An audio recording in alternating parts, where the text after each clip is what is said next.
j'ai parlé de mes députés, en quoi ça devient une corruption. Je ne suis pas allé toquer à la porte des députés ACP. Tout comme je pouvais leur donner de l'argent de motivation, ça n'engage que moi. Je vous renvoie un peu en arrière. L'équipe nationale de l'OPAR, lors de la phase finale de la Coupe d'Afrique des Nations en Côte d'Ivoire, quand nous avons franchi la phase de demi-finale, l'État congolais avait sorti l'argent ici pour motiver ses joueurs, pour payer leur caution. C'est moi-même qui ai payé leur caution. L'argent de campagne, j'ai donné à ces députés-là. Pourquoi on ne parlait pas de corruption à cette époque-là? Cette motivation, c'était pour les obliger à élire le candidat UDPS.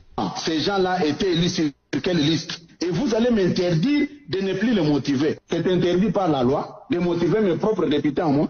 Et vous aurez dû les motiver après l'élection? Non. Est-ce que vous connaissez mon agenda? Puisque je peux le faire quand je veux.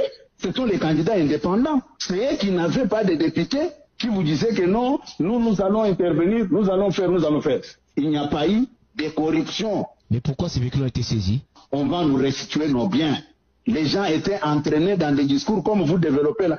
Ça ne passera pas. On veut utiliser la clameur publique pour justifier la saisie de ces victoires-là. On doit nous prouver en quoi c'est la corruption. Nous irons devant les juges, qu'on nous prouve qu'ils prennent leurs avocats, qu'ils nous disent que non, c'est une corruption. Mes députés avaient refusé la corruption auprès des candidats indépendants. Et j'ai voulu montrer à mes députés aussi que, comme vous avez honoré les partis, comme vous avez tout rejeté, moi aussi je suis en mesure de vous honorer à mon tour.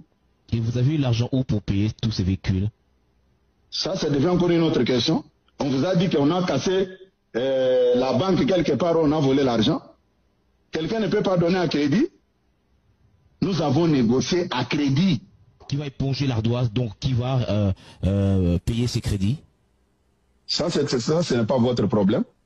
Augustin Kabouya. Tenu compte de cela, il poursuit son acharnement contre nos populations. Et malheureusement, ils vont grossir la liste très très importante des victimes déjà causées par ce pays voisin pour des raisons aujourd'hui évidentes qui sont celle de piller les ressources de la République démocratique du Congo. Ça n'a rien à voir avec une quelconque idéologie politique.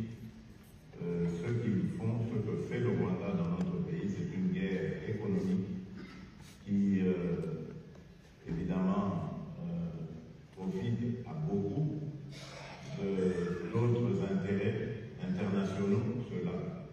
Et c'est ce qui nous détermine à combattre ce mal, et nous n'allons pas baisser les bras.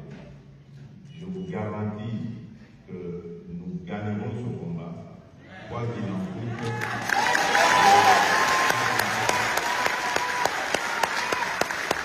Mis sur pied la coordination de changement de mentalité. Vous savez, c'est pour ça que je vous dis, il faut travailler à plusieurs niveaux. La corruption est devenue une sorte de seconde nature en République démocratique du Congo. C'est devenu quelque chose de normal. Les gens ne sont plus choqués par ça. Parce que les mentalités ont été inversées.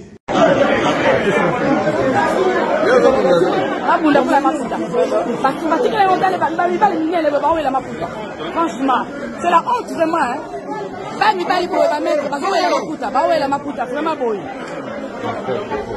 Bon, là, le message de la présidence. Ma plus d'abord, si quelqu'un qui l'a eu, ma mère, c'est nous, on va aller là. Ma ouais, il va plus la nous pour les